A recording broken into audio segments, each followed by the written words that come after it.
नमस्कार दोस्तों। Evergreen online classes में मैं राम प्रवेश आपका स्वागत करता हूं। ठीक है, ये हमारी एप्लीकेशन की डिटेल है जो हर वीडियो में बताता हूं मैं। कोई चीज, कोई टाइम ज़्यादा वेस्ट नहीं है। ये हमारा एप्लीकेशन है, प्ले स्टोर पे अवेलेबल है, एवरग्रीन क्लासेस। और अगर आप चाहो तो यहीं से डायरेक्ट स्कैन करो और डाउनलोड कर सकते हो। ठीक है, चलिए हम अपने क्वेश्चंस देखते हैं। क्वेश्चंस में पहला क्वेश्चन दिया है कि एक घोल है जिसमें कुछ सिरका है और कुछ पानी है। उसका जो रेशियो है वो रेशियो है 5:3, मीन्स विनेगर एंड वाटर। ठीक है, तो आपसे कह रहे हैं कि इसमें से कुछ मात्रा आपने निकाली, तो कितनी निकाली पता नहीं। तो हम कह रहे हैं कि जो आपने निकाला वो निकाला हुआ पार्ट कितना था, एक्स था। जो एक्स आपने निकाला उसका भी रेशियो सेम होगा, और वो कितना होगा, 5:3। इतना होना चाहिए। ठीक है, जो होता भी है। तो इसमें जो मिक्सचर आपने निकाला उसमें विनेगर कितना है इस वाले में, तो विनेगर है 5/8 मल्टीप्लाई एक्स। हम कहें इसमें पानी कितना है, तो पानी है 3/8 एक्स। ठीक है, अब क्वेश्चन आगे क्या करते हैं, आपके पास जो मिक्सचर था उसमें विनेगर था 5 यूनिट, लेकिन आपने उसमें से ये वाली मात्रा निकाल दी, तो बचा हुआ कितना है। तो जो बचा हुआ पार्ट है 5 - 5 एक्स डिवाइडेड बाई 8।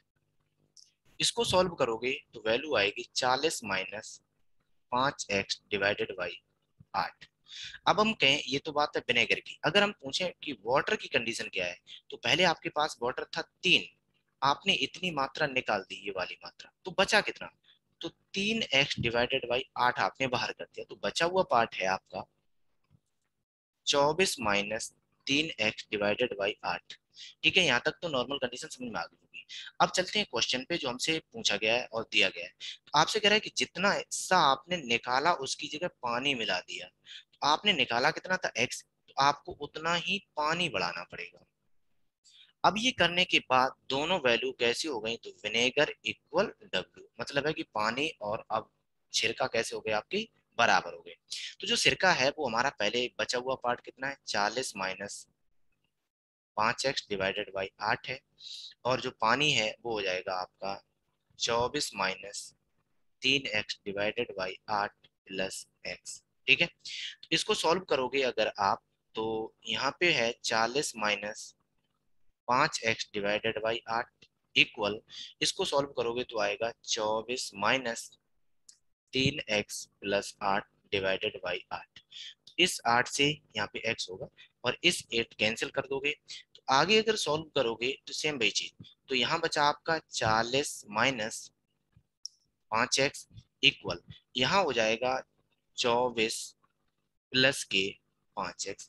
तो 24 इधर आएंगे तो बचेंगे 16, और 5 उधर जाएंगे तो हो जाएंगे 10 एक्स। ठीक है, अब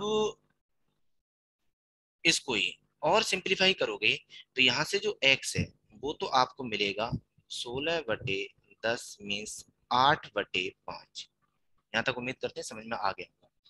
अब क्वेश्चन क्या है कि जब हमारा टोटल मिश्रण 8 यूनिट था, तब हमने मटेरियल निकाला था 8/5 भाग, इतना हिस्सा बाहर निकाला था।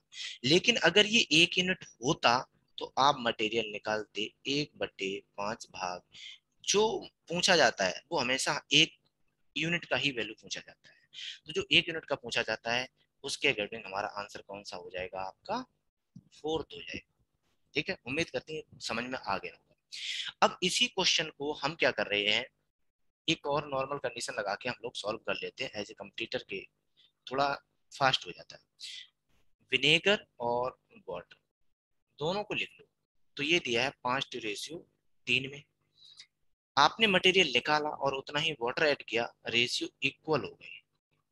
तो इसमें क्या होता है कि जितना आपने निकाला उतना ही ऐड किया। तो यहाँ पे तो टोटल मटेरियल 8 है, और यहाँ पे कितना हो रहा है, तो आपको ये बराबर करना है, तो दोनों में 4 4 का गुणा कर लो। तो जितना आपने निकाला था उतना ही आपने ऐड कर दिया, तो टोटल मात्रा तो बराबर होनी चाहिए। तो यहाँ पे 5 + 3 8 है, तो यहाँ भी 4 + 4 अब 8 हो गए। ठीक है, अब इसमें जो होता है ध्यान देने वाली बात वो सिर्फ एक ही होती है कि जिसमें सिर्फ एक बार चेंज हुआ उससे मतलब है, जिसमें 2 बार चेंज हुआ उसको छोड़ दो। मतलब कि पानी जब मिश्रण निकाला था तो पानी भी बाहर गया और विनेगर भी बाहर गया, लेकिन आपने पानी ऐड कर दिया तो पानी में 2 चेंजेस हो गए, पानी निकला भी और पानी ऐड भी हुआ। लेकिन विनेगर सिर्फ निकला, ऐड तो नहीं हुआ। तो विनेगर में एक चेंज हुआ, तो एक ही चेंज मुझे वाला चाहिए। तो कितना, पांच पहले विनेगर था 5 यूनिट, कितना बचा 4, तो बचा कितना, एक, मतलब कितना बाहर गया, एक।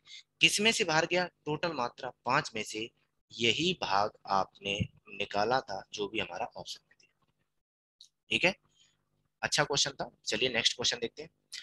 नेक्स्ट क्वेश्चन में जो भी दिया है ये हमारा नाव धारा का क्वेश्चन है। नाव धारा का क्वेश्चन में दो वैल्यू पढ़ी जाती हैं।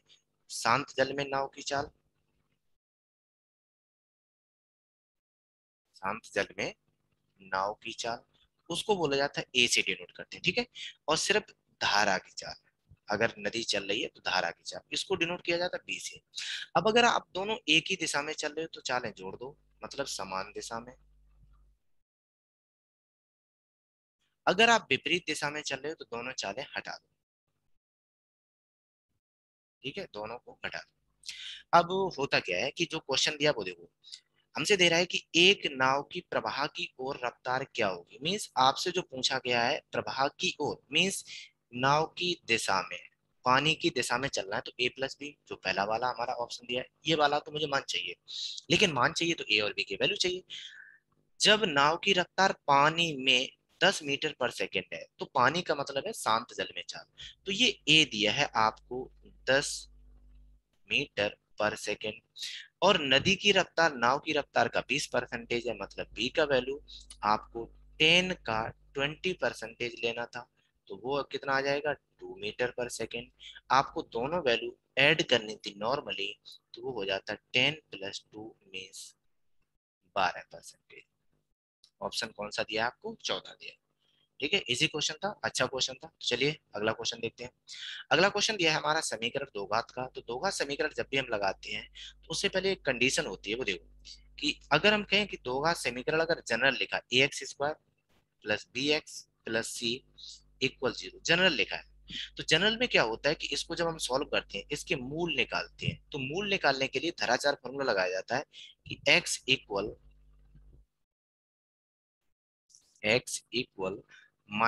-b + रूट के अंदर b² - 4ac / 2a, ये होता है। लेकिन जो रूट के अंदर वैल्यू लिखी हुई होती है b² - 4ac, इसको d से दर्शाया जाता है। किससे दर्शाया जाता है, d से। तो यहाँ पे d की तीन कंडीशन हो सकती हैं। क्या, पहली कि d का मान 0 से छोटा भी हो सकता है, डी का मान 0 के बराबर भी हो सकता है, और डी का मान 0 से बड़ा भी हो सकता है। तीनों कंडीशन हो सकती है, तो तीनों को हम देखने वाले हैं। ठीक है, जब आपका डी का मान 0 से छोटा हो जाए तो रूट के अंदर वैल्यू नेगेटिव आ जाएगी। नेगेटिव आ जाएगी तो ये बन जाएगा आपका काल्पनिक, इमेजिनरी नंबर बन जाएगा। ठीक है, कैसा बन जाएगा, आपका इमेजिनरी नंबर।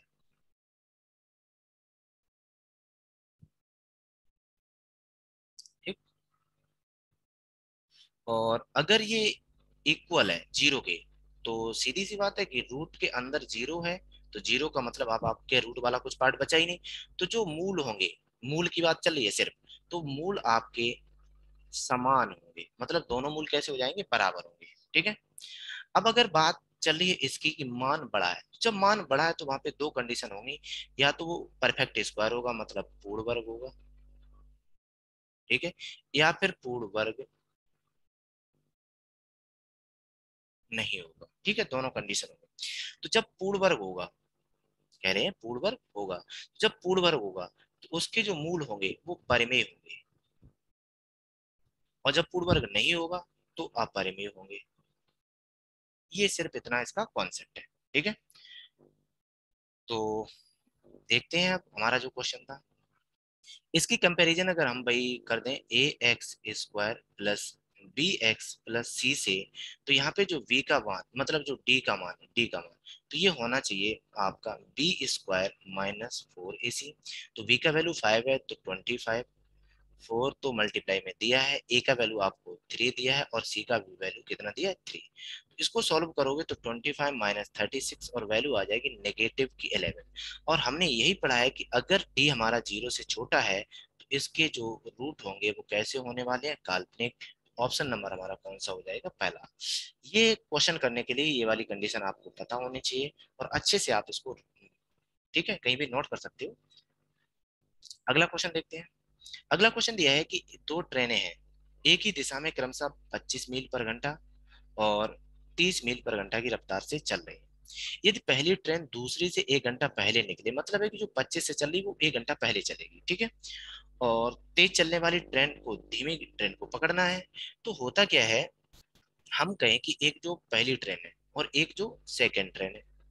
अगर जो पहली ट्रेन है अगर देखा जाए तो इसकी चाल दी है 25 मील पर घंटा और इसकी चाल दी है 30 मील पर घंटा, इतना दिया है।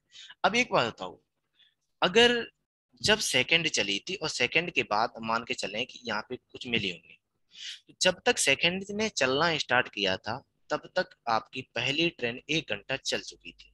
तो हम मान के चलें जो सेकंड है ये सिर्फ आपकी T घंटा चली। अगर ये T घंटा चली तो ये क्लियर है जो पहली है वो आपकी T+1 घंटा ज्यादा चली। ये तो बात समझ में ही नहीं आई। दोनों के द्वारा दूरी बराबर है क्योंकि एक ही पोजीशन से चल रही है और एक ही पोजीशन पे मिलेंगी। तो जो डिस्टेंस है वो इक्वल है और डिस्टेंस बराबर होता है टाइम इनटू स्पीड, और डिस्टेंस इक्वल होता है आपका टाइम इनटू स्पीड, ठीक है। अब दोनों में अगर देखा जाए तो जितना ये पहली चली है उतना ही सेकंड चली है, तो दोनों का डिस्टेंस निकाल लो दोनों का मल्टीप्लाई करके। तो दूरी बराबर होती है चाल गुणे समय। तो यहां से निकलेगा आपका 25 मल्टीप्लाई T+1 और सेकंड वाले में होगा आपका 30 × T, ठीक है। तो 5 से काटोगे जाएगा 5 बार और 5 से काटोगे जाएगा 6 बार, ठीक। तो यहां से बनेगा आपका 5T+5 इक्वल 6T। तो 5T इधर लाओगे तो 5 इक्वल हो जाएगा T। मतलब है कि जो मिलने का समय है वो एग्जैक्ट कितना है आपका 5 घंटा है, मतलब T बराबर 5 घंटा, ठीक है। उम्मीद करते हैं ये क्वेश्चन समझ में आ गया, कोई टफ क्वेश्चन नहीं है। अब इसी क्वेश्चन में होता क्या है, हम तीनों कंडीशन को एक साथ लिख रहे हैं। पहला कि जो दूरी है, दूरी चल कितने चुकी।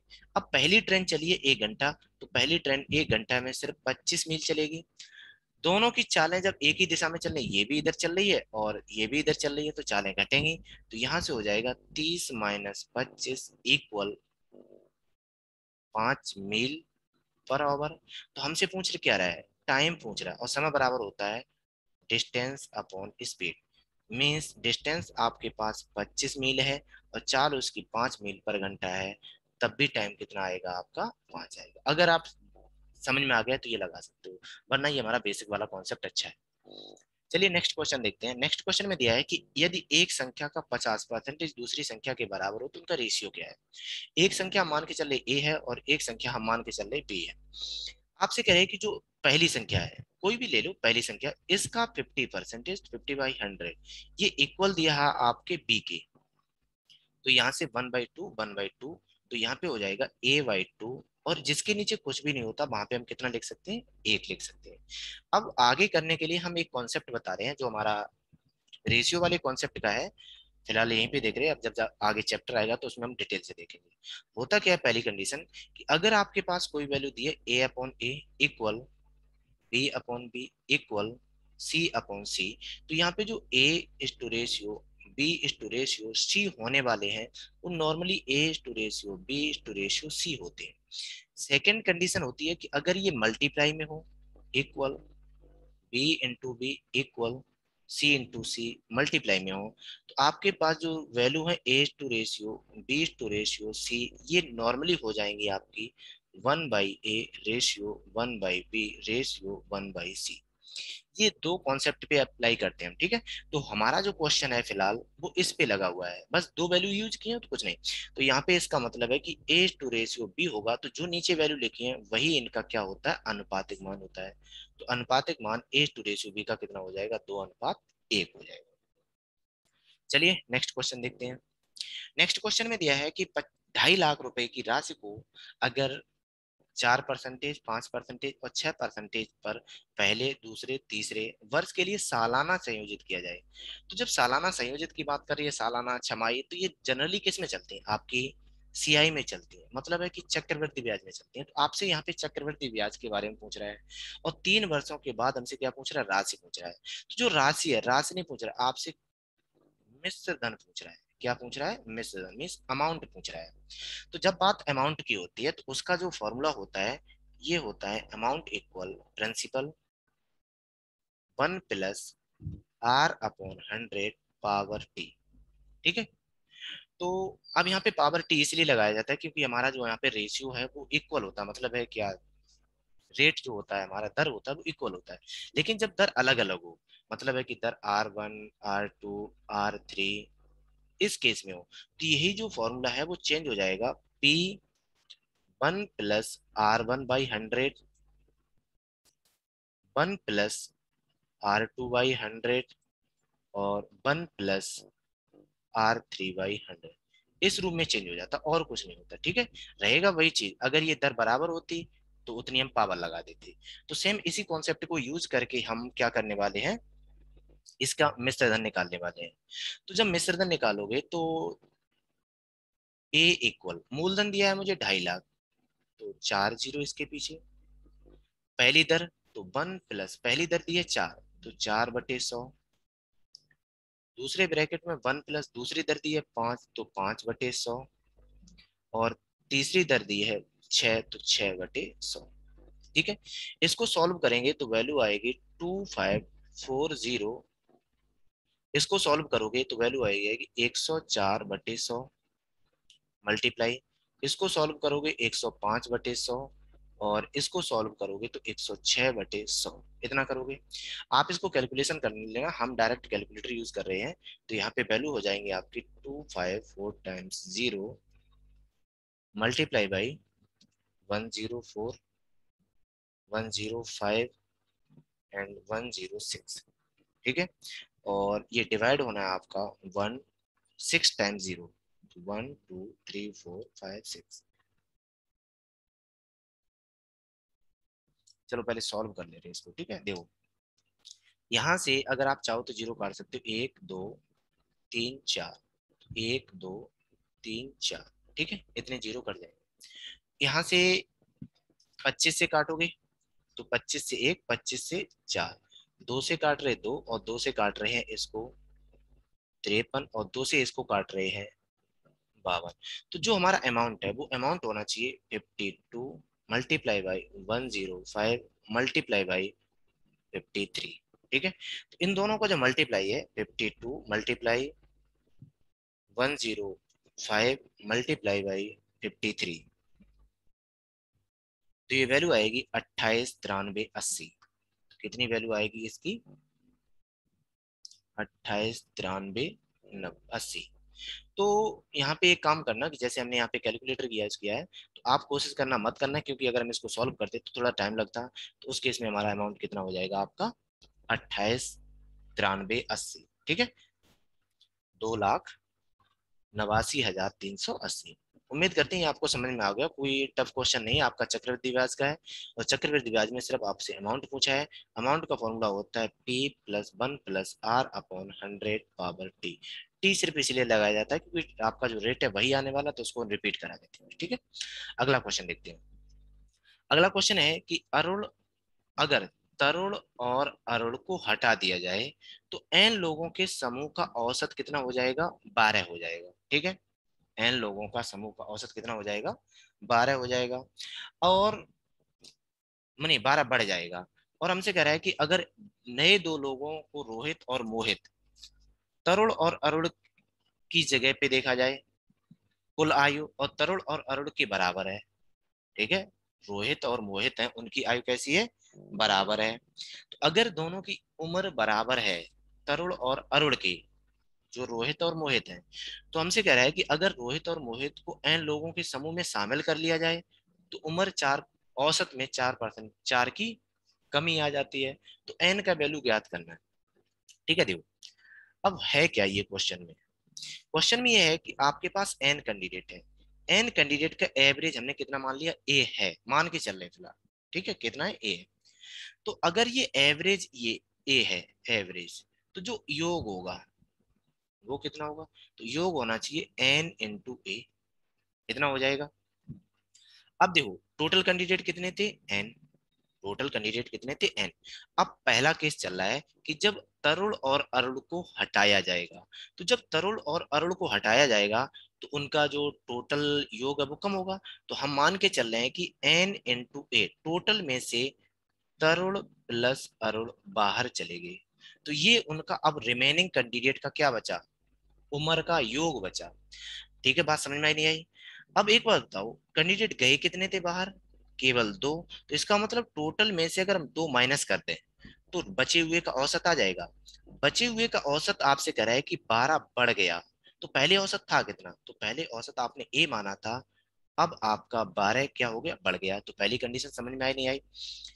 यहीं से अगर हम इसको सॉल्व करें तो वैल्यू आ जाएगी N A minus T plus A equal A plus 12 multiply होना था एन माइनस 2 का। सॉल्व कर लो, तो ए का मल्टीप्लाई एन में करोगे तो ए एन, ए का मल्टीप्लाई 2 में करो तो माइनस 2 ए माइनस 2 ए, 12 का मल्टीप्लाई एन में करोगे तो प्लस का 12 एन, और 12 का मल्टीप्लाई इसमें करोगे तो माइनस के 24। ठीक है, अभी हम इतना ही लेके चल रहे फिलहाल, क्योंकि अगर सॉल्व करोगे तो आगे देखेंगे। अब सेकंड केस यहीं पे चला रहे हैं। सेकंड केस क्या कर रहा है कि दो नए लोग, मतलब रोहित और मोहित, जिनका योग दोनों का बराबर है। इसका मतलब है कि जो रोहित प्लस मोहित दोनों का जो योग है वो आपका तरुण प्लस अरुण के बराबर है। तो हम चाहे तो रोहित मोहित ले ले, चाहे तो तरुण और अरुण ले ले, दोनों का मतलब एक ही है। तो फिलहाल हम तरुण और अरुण ही लेंगे क्योंकि दोनों को मान ही इक्वल है। अब होता क्या है कि हमारे पास कैंडिडेट पहले कितने थे, मतलब पहले का जो योग है पहली इक्वेशन के अकॉर्डिंग वो तो है n इंटू ए। आपने दो कैंडिडेट बढ़ा दिए, दो कैंडिडेट बढ़ा लिए, तो अब आपकी उम्र का योग भी बढ़ जाएगा। इतना तो बढ़ गया। ठीक है, इनका जो औसत है, दो नए कैंडिडेट आए तो पहले आपके पास कैंडिडेट कितने थे, n, और दो बढ़ गए, तो इनका औसत चाहिए, और इनका औसत देखा गया तो 4 कम हो गया। तो इसका मतलब पहले औसत a था, अब 4 कैसा हो गया, कम हो गया।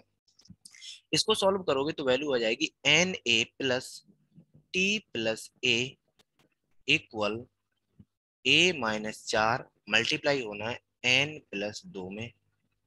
ठीक है, ये बात समझ में आई? तो ए का मल्टीप्लाई करोगे ए एन प्लस 2 ए, 4 का मल्टीप्लाई करोगे -4 n माइनस के 8।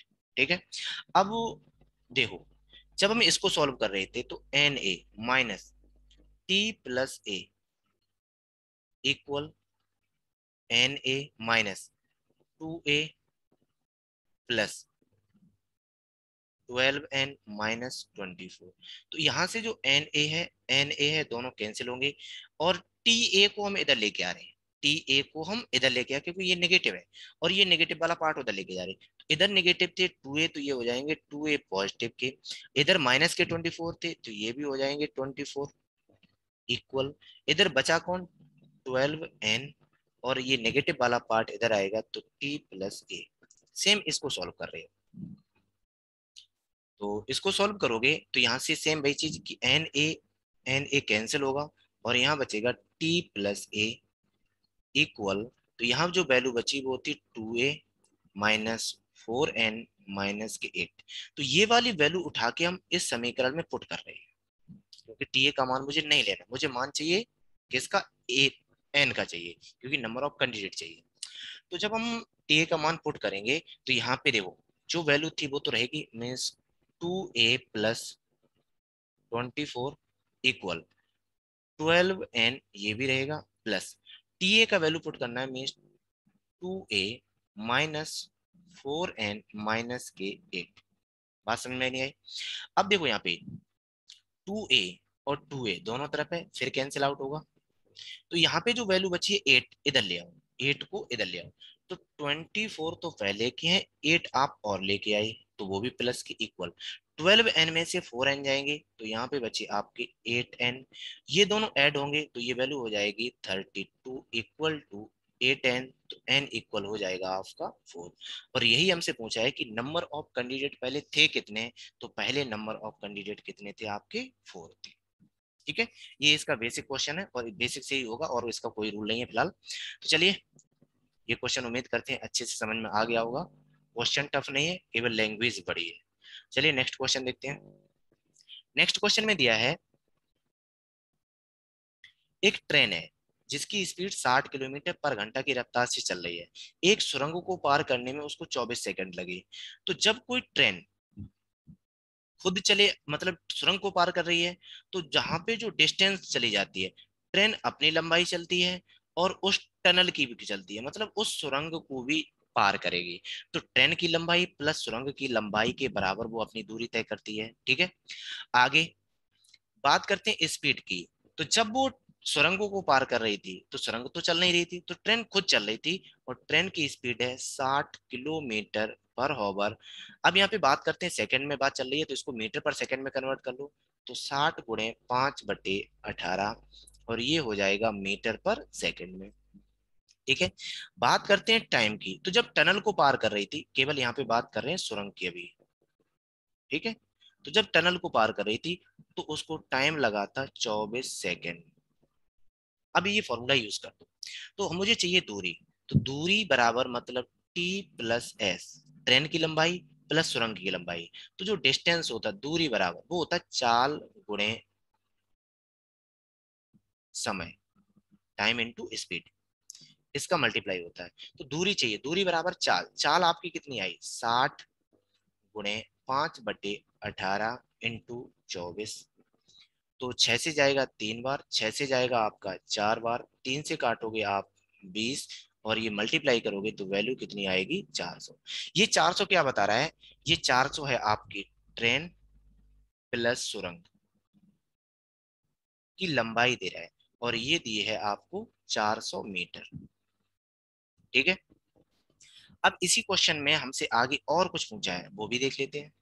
तो हमसे पूछा गया है एक आदमी को उसी दिशा में 6 किलोमीटर पर घंटा की रफ्तार से चल रहा है, उसे पार करने में केवल उसको 15 सेकंड लगे।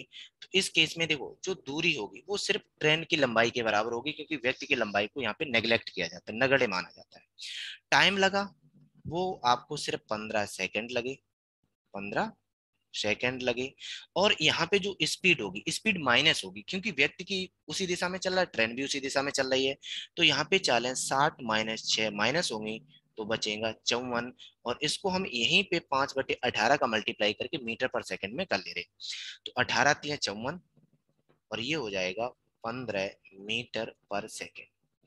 यहाँ से जो ट्रेन की लंबाई है वो आ जाएगी, दूरी बराबर चाल गुणे समय मीन्स 15 × 15 = 225 मीटर। ठीक है, अब हमसे पूछा क्या है, दोनों की लंबाई अलग अलग पूछी है। तो पहली कंडीशन, ट्रेन की तो लंबाई क्लियर हो गई आपको, कितनी है, 225 मीटर। अब हमसे पूछ रहा है सुरंग की कितनी है। तो जब ट्रेन प्लस सुरंग की लंबाई 400 है, जिसमें से ट्रेन की लंबाई 225 है, तो सुरंग की लंबाई बचेगी 175। तो वही क्वेश्चन पूछा है, ट्रेन है 225, तो सुरंग कितनी होगी आपकी, 175 होगी। चलिए अगला क्वेश्चन देखते हैं। अगला क्वेश्चन दिया है कि एक सिलेंडर है की त्रिज्या दी है 50 सेंटीमीटर, नहीं, त्रिज्या और ऊंचाई 50 सेंटीमीटर और 75 सेंटीमीटर बढ़ाया जाता है। जो भी त्रिज्या होगी उसमें आप 50% बढ़ाओगे, और जो भी इसकी हाइट होगी उसको आप कितना बढ़ा दोगे, 75% बढ़ाओगे। तो हमसे पूछ रहा है कि जो मूल आयतन को एक प्राप्त आयतन के रूप में व्यक्त करना है। मीन्स मूल आयतन, initial value divided by final value multiply 100, ये आपसे पूछा गया है। ये हमारा मूल है, मतलब मूल आयतन, इनिशियल वैल्यू हमारी पहले कितनी थी, और फाइनल वैल्यू चेंज होने के बाद क्या आया। ठीक है, ये हमारा दिया गया। अब होता क्या है कि एक बेलन, तो बेलन अगर देखा जाए तो कैसा होता है,